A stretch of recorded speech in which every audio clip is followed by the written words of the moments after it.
오늘 우리에게 주시는 말씀 갈라디아서 2장 1절에서 10절 말씀입니다. 신약 303쪽입니다.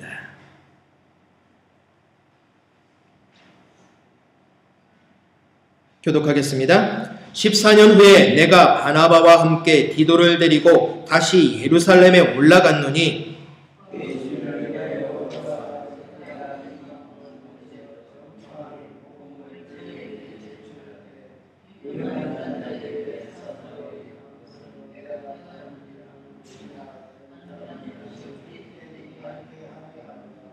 그러나 나와 함께 있는 헬라인 디도라도 억지로 할례를 받게 아니하였으니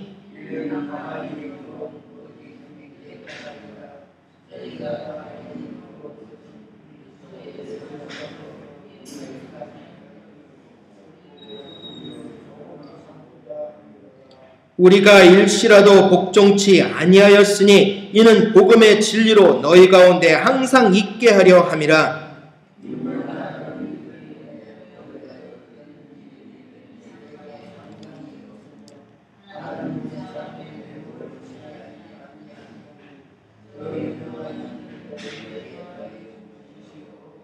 도리어 내가 무할례자에게 복음 전함을 맡기를 베드로가 할례자에게 맡음과 같이 한 것을 보고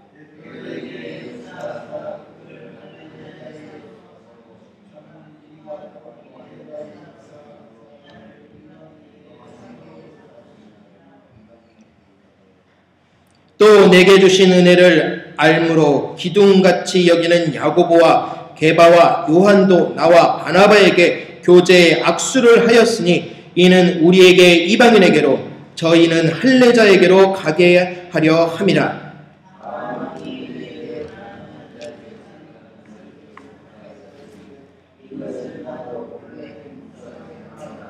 아멘. 자, 오늘 우리에게 주시는 말씀은 서로 다른 사명과 공통된 사명이라는 주제입니다. 어느덧 서반학교회가 창립 4주년을 맞이했습니다. 인도해 주신 하나님의 놀라운 은혜에 감사할 뿐입니다. 자, 그런데 4주년이 지나면서 오늘 7번째 강해를 통해서 우리에게 주시는 말씀에 한 가지의 목적이 있습니다. 그것은 무엇이냐? 사명이 무엇이냐라는 겁니다. 한 교회 안에서도 공통적으로 교회가 가야 할 사명이 있고 각자 개인이 해야 할 사명이 있습니다. 이것은 우리가 하나님 앞에 어떻게 쓰임받고 있느냐라는 겁니다. 다시 말해서 과연 우리는 누구에게 무엇을 위해서 달려가고 있느냐라는 겁니다. 지금까지 6번의 강해를 통해서 말씀을 드렸습니다. 자, 바울은 예루살렘 교회에 관심이 있다고 했습니까? 없다고 했습니까? 관심이 전혀 없다고 했습니다. 왜 관심이 없었습니까?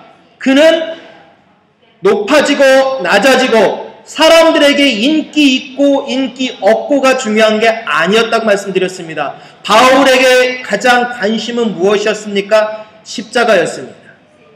예수님이었다는 얘기입니다. 예수님이 과연 그들의 삶에 만남이 있었는가가 관심이었습니다. 예수님을 만났으면 반드시 일어나야 하는 일이 뭐라고 늘 말씀드렸습니까? 변화라고 말씀드렸습니다. 내가 예수님을 만났으면 변하게 되어 있습니다. 예수님을 그러면 만나지 못한 현상은 무엇입니까? 변화가 없습니다.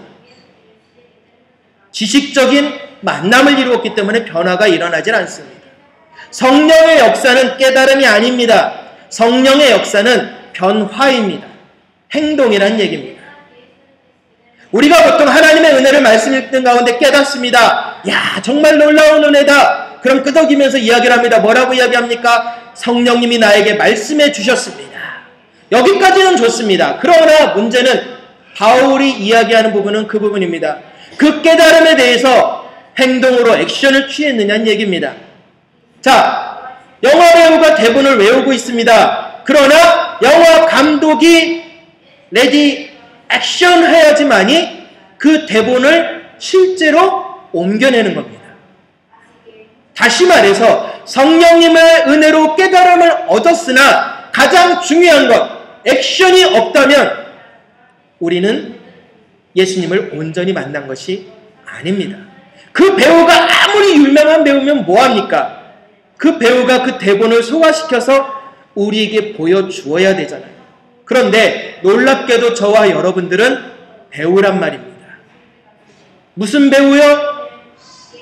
예수님을 세상에 알리는 배우요. 그러므로 저와 여러분들이 어떤 행동을 취하느냐에 따라서 예수님이 보인다고 바울이 빌립보서 1장에 늘 이야기했던 것입니다. 그렇기 때문에 바울은 오로지 예수님한테만 관심이 있었던 거죠.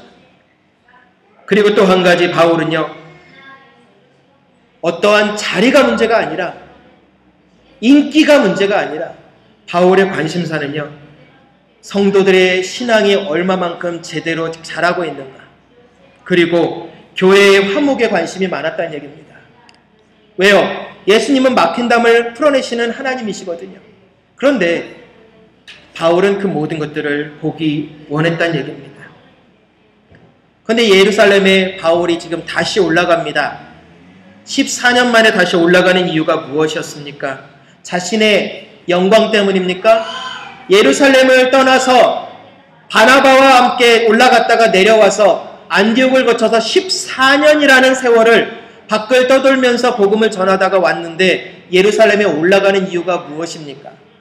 나 이만큼 일했으니까 알아다오 바울아, 아니 베드로야 알아다오, 야고보야 알아다오, 이 말하러 올라갔습니까? 예루살렘 성도들아, 너희들은 여기 앉아 있었지만 나는 세계를 돌아다니면서 복음을 알렸다, 나 이런 일을 했거든, 알아주길 바란다 하고 외치는 그런 모습으로 예루살렘에 올라갔느냐? 아니요. 바울은요, 한 가지 사실 때문에 올라갔습니다. 무엇 때문에 올라갔습니까? 참소하는 자 때문에 올라갔어요.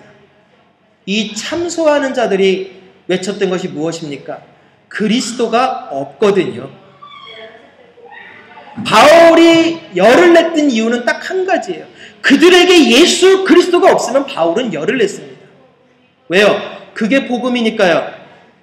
우리가 믿는 이유니까요. 만약에 내가 예수님 때문에 열을 낸다면 정상적인 신앙인입니다. 그런데 예수님과 상관없는 것 때문에 열내고 있다면 우리는 아직도 젖먹이 신앙입니다.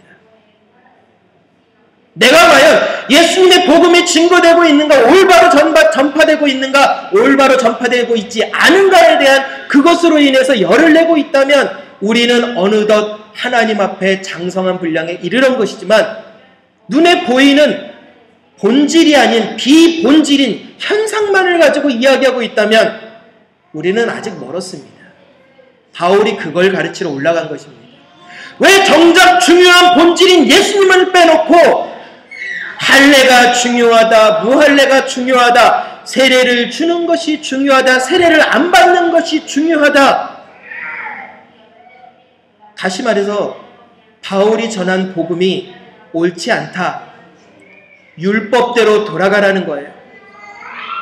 오늘 본문에 바울이 뭐라 하겠습니까? 다시 너희들을 종으로 만들려고 한다겠습니다. 율법을 지키지 아니하였으니까, 교회법을 지키지 아니하였으니까, 교리를 지키지 아니하였으니까. 교리가 우선입니까? 예수님이 우선입니까? 예수님이 우선이에요. 교회가 흘러온 관습이 중요합니까? 습관이 중요합니까? 예수님이 중요합니까? 예수님이 중요합니다. 왜요? 교리는 사람이 만든 거거든요. 교회법, 사람들이 의기투합해서 만든 겁니다. 그러니까 하나님 말씀과는 비교할 수가 없죠. 다른 곳에서 외칩니다. 뭐라고 합니까? 하나님의 말씀처럼 무호서를 외치는 곳이 있습니다. 바로 이 옆에 있습니다. 사람의 말이 1.1에 틀림이 없다라는 겁니다. 무호설. 말이 안 맞죠. 바울은 그래서 올라갔습니다. 왜 올라가느냐? 올바른 복음을 듣지 아니하니까 불화가 생긴다는 얘기입니다. 진리의 복음이 역사하는 곳에는요, 화목함이 있습니다. 그러나 진리의 복음이 빠져나가기 시작하면 그곳은 불화가 찾아옵니다. 십자가가 나와 관련이 있으면 화목하게 됩니다. 십자가와 내가 관련이 점점점 사라지게 되면 불화하게 되어 있습니다. 이게 바로 바울이 가서 풀어내려고 하는 모습이었습니다. 그래서 바울이 예루살렘에 올라간 거예요. 십자가를 제대로 붙들라고. 십자가를 붙들다 보면 온전히 하나님의 마음을 읽게 된다는 겁니다. 그런데 놀랍게도요, 바울이 올라갔을 때 이 사도들의 모습 역시 대단했다는 얘기입니다. 예루살렘에 있는 사도들이라고 하면 최고입니다. 예수님의 수제자들이었습니다. 직접 예수님을 목격한 11명이었습니다. 마띠아까지 12명이죠. 그런데 이들은요, 바울이 올라왔을 때 내가 먼저 믿은 사람이고 내가 이런 직분 가졌으니까 명령하는 스타일이 아니었다는 얘기입니다. 교회가 점점 교권화되는 이유가 무엇입니까? 직분이 명령으로 바뀌어버렸기 때문입니다. 직분이 권세로 바뀌었어요. 제가 말씀드렸죠. 직분은 죽기를 각오하고 죽으려고 하는 자들이 맞는 거라고요. 서리 집사보다 항존직이 먼저 죽는 거고요, 항존직보다 먼저 죽는 것이 목사입니다. 죽을 일이 생기면 먼저 죽는 게 목사고요, 그 다음에 죽어야 될 게 항존직이에요. 그리고 서리 집사고요. 왜요? 그만큼 오랜 세월 그 직분을 감당해서 세상법에서 직분을 오랜 세월 흐른 다음에 주는 이유가 뭐냐? 예수님을 알기 때문이라는 이유로 준 겁니다. 그런데 우리는 그렇게 사용 안 하잖아요. 그런데 오늘 어떻게 합니까? 베드로와 야고보와 요한이요, 바울에게 그동안 14년 동안 너 왜 보고 안 했어? 비난하지 않았습니다. 그래 또 뭐 했습니까? 네가 사역을 했던 모든 내용들이 진실인지 거짓인지 조사위원회를 구성해가지고 한번 확인해 봐야겠다, 이러지도 않았습니다. 그리고요, 야 바울, 개인적으로 하지마, 공식적으로 해가지고 우리가 네가 맞는지 틀리는지 조사하겠다. 이것은 무엇입니까? 우리들은 권위 있는 자고 넌 권위 없는 자니까 사석에서 보고받지 않고 공식적으로 우리가 위에서 너를 내려다보면서 너는 우리를 올려다보면서 이야기해라, 이 뜻입니다. 그런데 이 사도들은 그것을 과감하게 버렸습니다. 왜일까요? 무시할 수도 있는 바울입니다. 예수님을 쫓아다닐 때 그는 없던 자였기 때문입니다. 그러나 제자들은 겸손했습니다.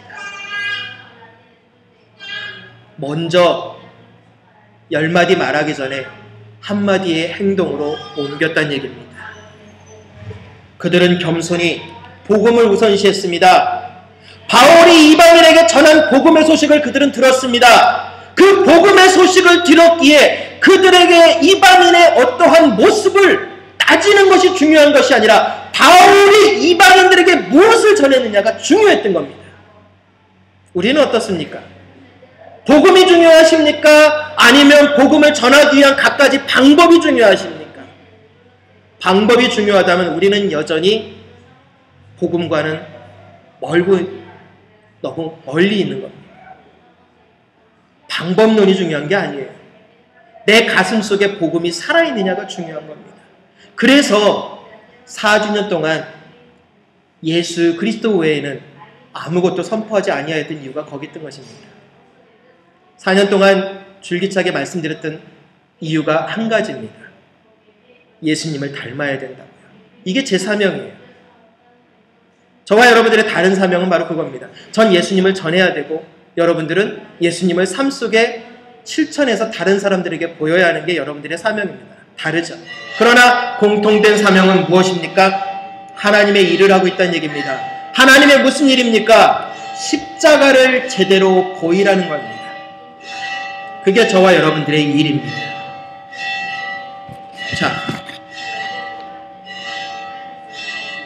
대화를 하다 보면 늘 하는 이야기 있지 않습니까?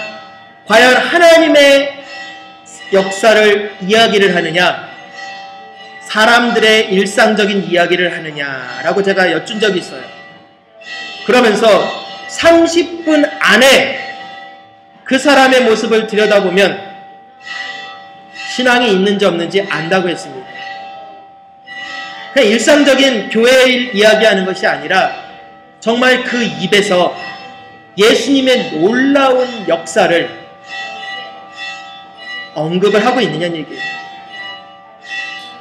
우리들의 입술이 열려질 때마다 예수님이 선포되어지고 있습니까?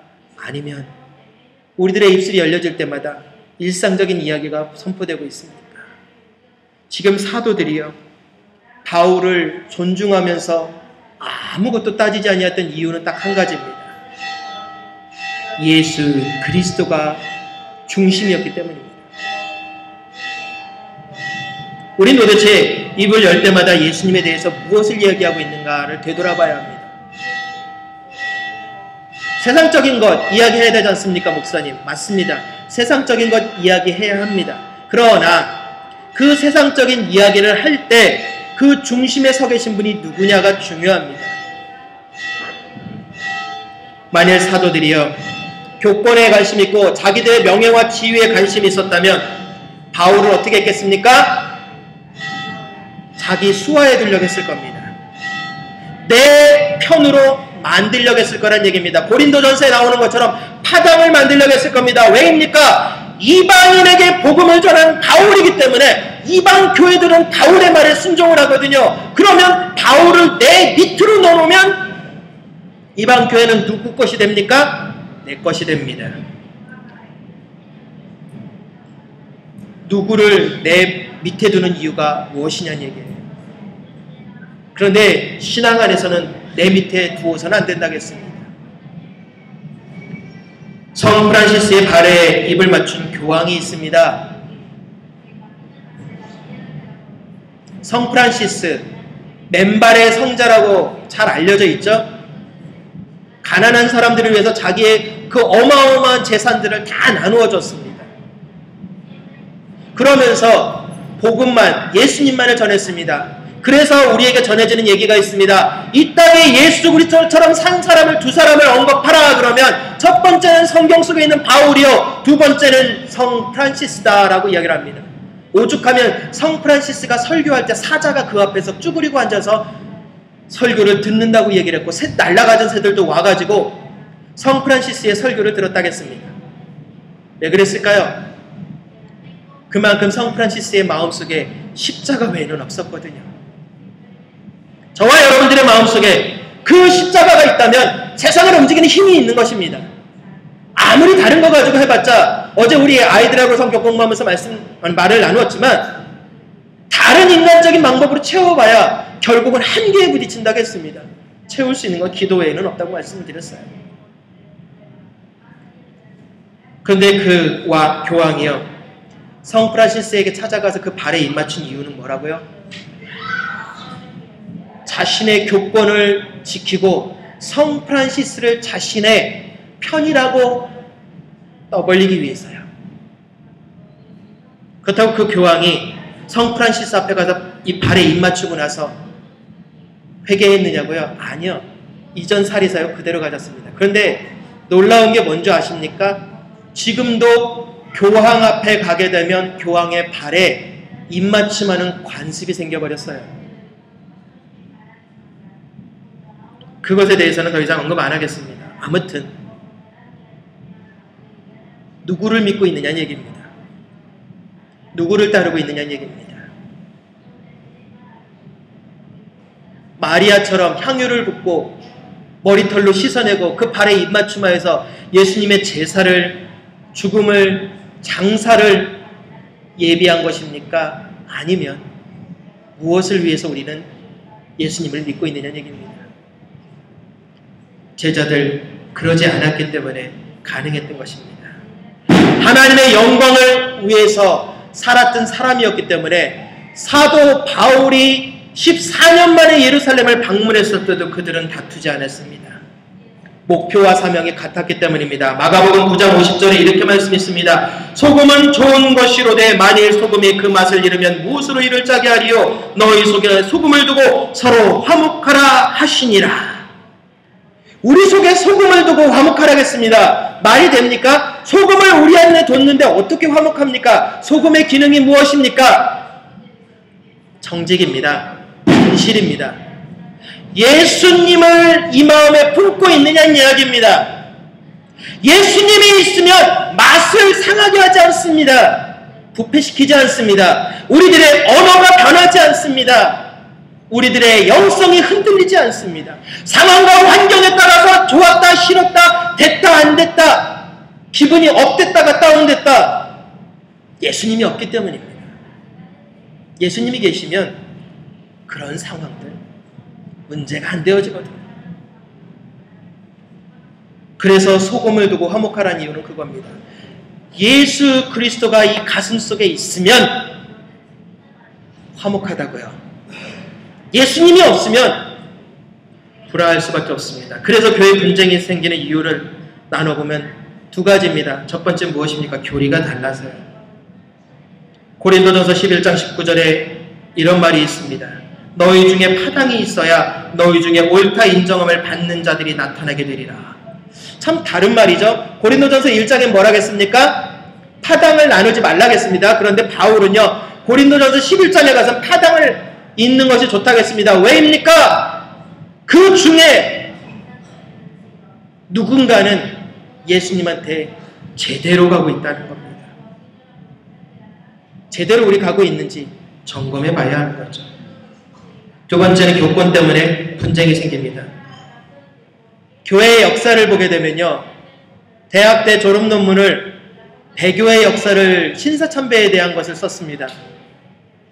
그런데 그 신사참배와 배교의 역사를 조사하면서 한 가지 배웠던 사실이 뭐냐 하면, 겉에 보이는 교회의 분열과요, 교단의 분열과요, 속마음은 달랐어요. 겉은 논리적으로 그럴싸했지만 속마음에는요, 다 자기의 욕심이 채워지지 아니했기 때문에 교회가 갈라졌던 거고 교단이 갈라졌습니다. 지금도 그건 마찬가지예요. 교단이 갈라지는 것을 보니까 다 자기 욕심의 마음에 안 맞으면 마음에 만난 사람끼리 의기투합해서 교단을 새로 만들어버립니다. 지금도 그 현상은 일어나고 있습니다. 저희 백석교단도 예장 합동 즉 총신대 거기서 파생돼 나온 곳입니다. 뭔가 안 맞다고 대학 교수들이 주축이 돼서 벗어나서 나왔습니다. 백석교단이 그렇게 해서 세워졌어요.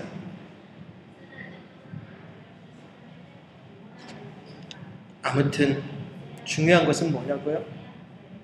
그 안에 예수님이 있느냐고요. 제일 중요한 건 예수님이 우리 안에 살아계시면 무엇을 위해서 우리는 해야 할지를 안다는 얘기입니다.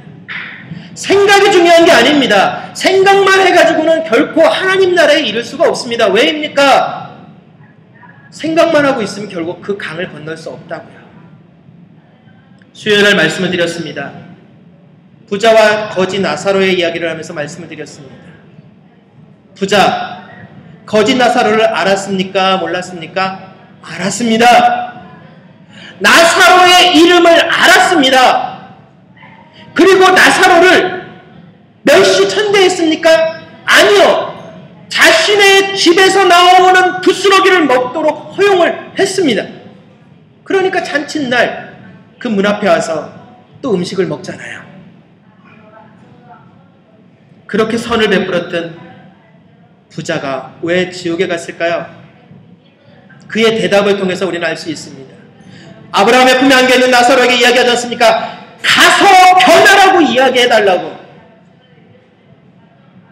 그런데 아브라함은 놀랍게도 그 말을 합니다. 뭐라고 합니까? 이미 수많은 선지자와 수많은 교사들과 수많은 사람들을 통해서 이미 얘기를 했기 때문에 더 이상의 기회는 없다라는 거예요. 우리도 기회를 놓쳐서는 안 되죠. 바울, 처음엔 목회 간의 차이로 마가와 나눠집니다. 바나바와 싸웠던 이유가 마가 때문이잖아요. 왜입니까? 마가가 처음에 1차 전도여행을 떠납니다. 기대감으로 떠납니다. 바울이라는 위대한 사람을 향해서 떠납니다. 그런데 바다를 건너자마자 간질병으로 퀵 쓰러지더니 떼굴떼굴 구릅니다. 뭐야 저런 사람. 내가 저런 사람을 믿고 따라가야 돼? 결국 그 자리에서 바로 돌아가 버립니다. 바울의 마음엔 그게 괘씸했죠. 그러나 나중에 디모데후서 4장 11절에 이야기를 합니다. 네가 올 때 마가를 데리고 오라. 그가 나의 유익이라라고 얘기를 합니다. 무엇입니까? 하나님의 말씀 안에서의 모든 화목을 이루었다는 얘기입니다. 예수 그리스도 때문에 하나의 목적을 가지고 그들이 다시 만날 수 있었다는 얘기입니다. 저와 여러분, 십자가가 있으면요, 분쟁은 없습니다. 욕심이 있기 때문에 교회는 갈라지는 겁니다. 우리도 욕심이 있었잖아요. 그런데 문제는요, 이 욕심이 어떤 욕심이냐가 문제입니다. 십자가입니까? 저와 여러분들의 이익입니까?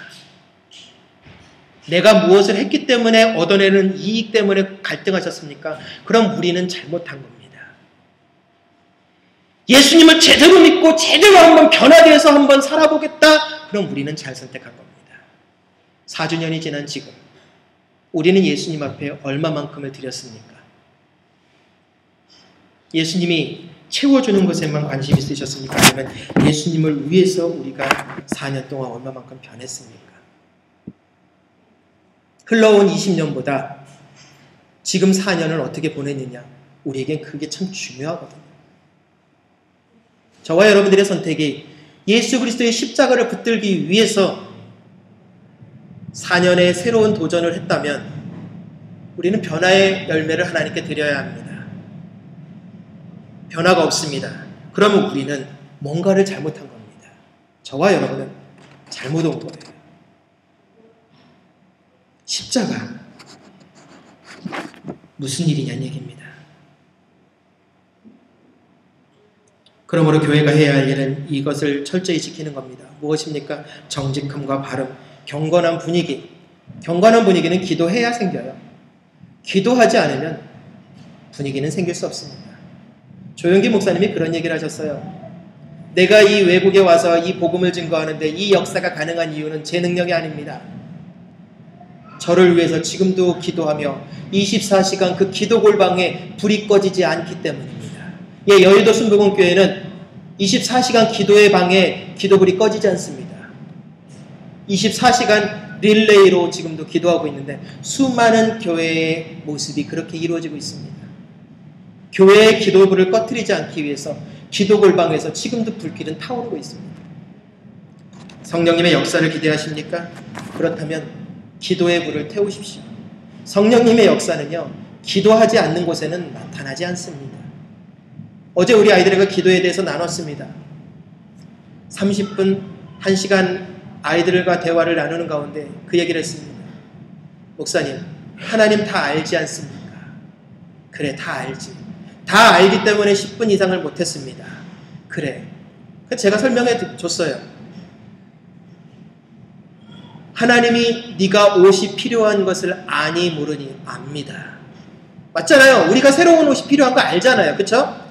엄마 아빠가 내가 새 옷이 필요한 것을 아니 모르니 압니다. 그런데 내일 그 옷이 필요한 것을 아니 모르니 말을 해야 알죠. 그래, 옷이 필요하다라는 것은 알지만 지금 필요한지 내일 필요한지 모레 필요한지 글피 필요한지 말을 해야 될 거 아니니? 제가 그렇게 가르쳐줬어요. 기도는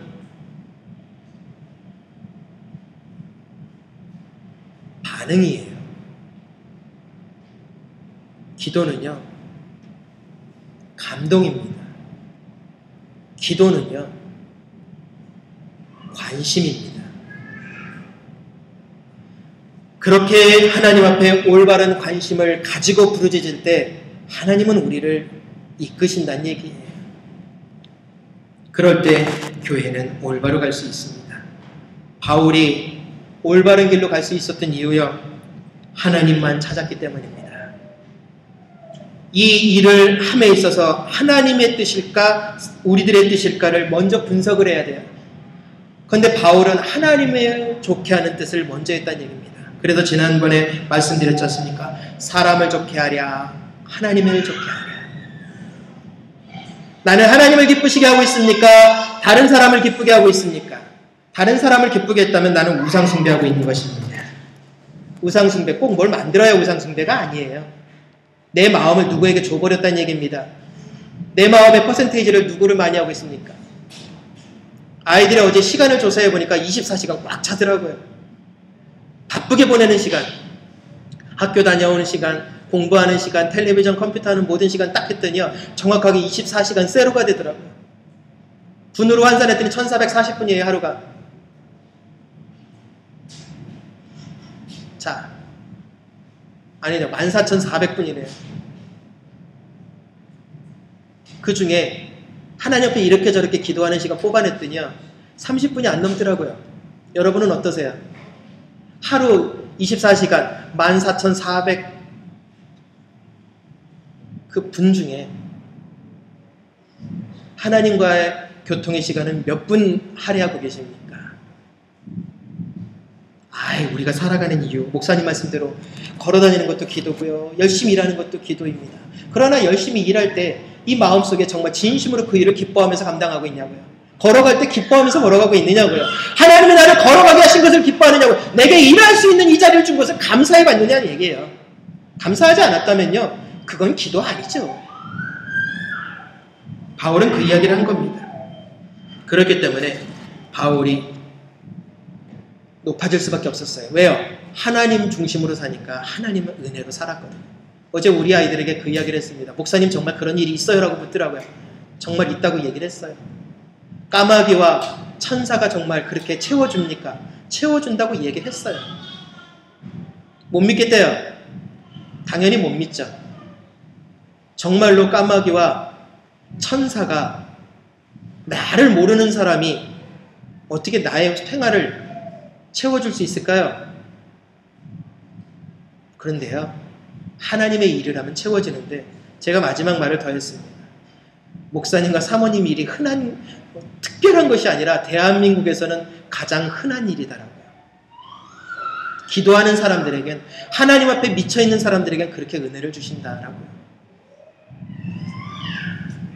자신의 사명에 충실하십시오. 그러면 무엇을 먹을까, 무엇을 마실까, 무엇을 입을까 걱정 안 하셔도 하나님이 알아서 하십니다. 마태복음 6장 33절에 그게 진리잖아요. 먼저 그 나라와 의를 구하라. 그리하면 이 모든 것을 더하시리라.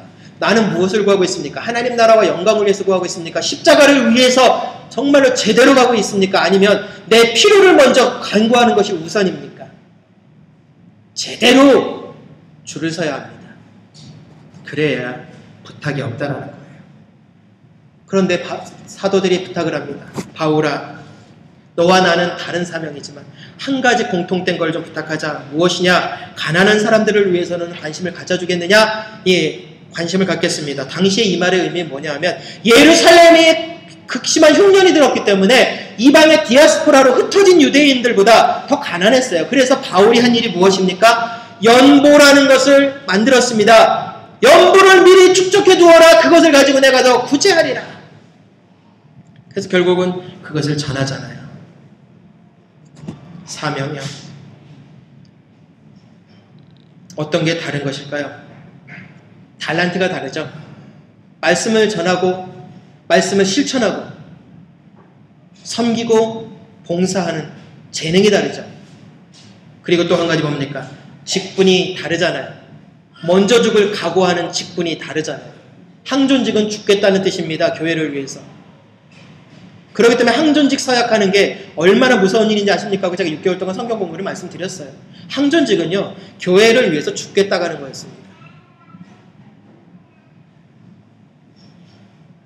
교회를 위해서 죽는 거예요.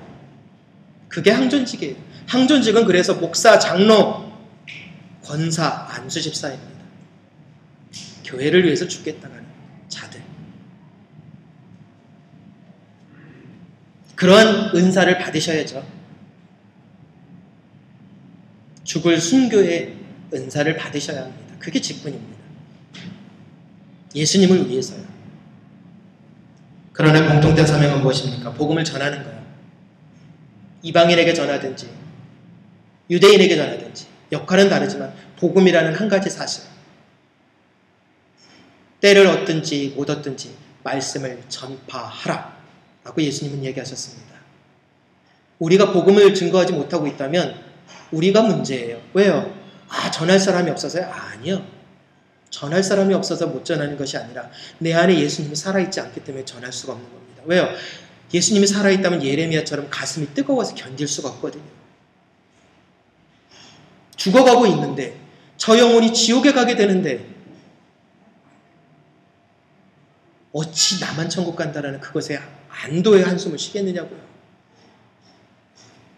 누구든지 사명을 다음은요, 하나님이 그만큼의 상급을 주십니다.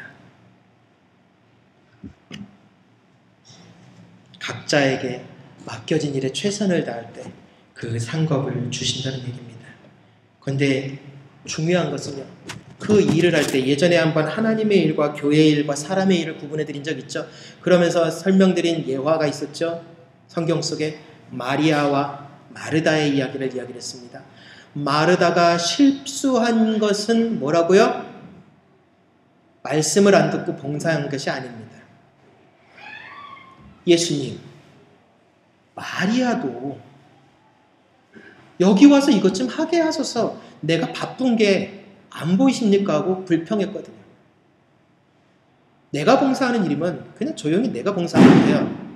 그런데 마르다의 입에는 마지막에 하나를 해버렸어요. 불평이야. 그래서 그게 문제가 된 거죠. 마리아가 좋은 것을 선택했다. 그러니까 교회에서 대부분 우리 뭘 가르쳤습니까? 하나님 말씀 듣는 게 봉사하는 것보다 우선입니다. 아니에요. 어느 자리에 있든지 그 마음에 예수님의 십자가를 가지고 원망과 불평 없이 하는 것이, 그것이 하나님의 사명입니다. 그런데 마리아는 그 사명을 놓쳤어요. 그래서 어려웠던 것입니다. 정리해드립니다. 저와 여러분 사명이 다릅니다. 하나님이 저에게 맡긴 사명, 그리스도의 십자가를 선포하라는 것이었습니다. 언제까지 선포할지는 저도 모르겠습니다. 그러나 중요한 것은 그겁니다. 우리가 그 십자가 앞에 부끄럽지 않아야 하는 것이 곧 천국 가는 지름길이라는 거죠. 요즘 말씀드렸잖아요. 기도할 때마다 송구스럽고 죄송스럽고 황송할 뿐이라. 몸둘 바를 모르겠다는 얘기예요. 예전에는 그렇지 않았는데 이제는 참 그래요. 가장 중요한 거 잊지 마시기 바랍니다. 하나님 보시기에 합당하며 십자가를 들고 있으면 모든 것에 합력하여 선을 이루는 성령의 역사를 사모하시기를 바랍니다. 기도합니다. 거룩하신 하나님 감사합니다. 우리들의 마음과 생각과 열정을 하나님 앞에 드립니다. 하나님의 그 온전하신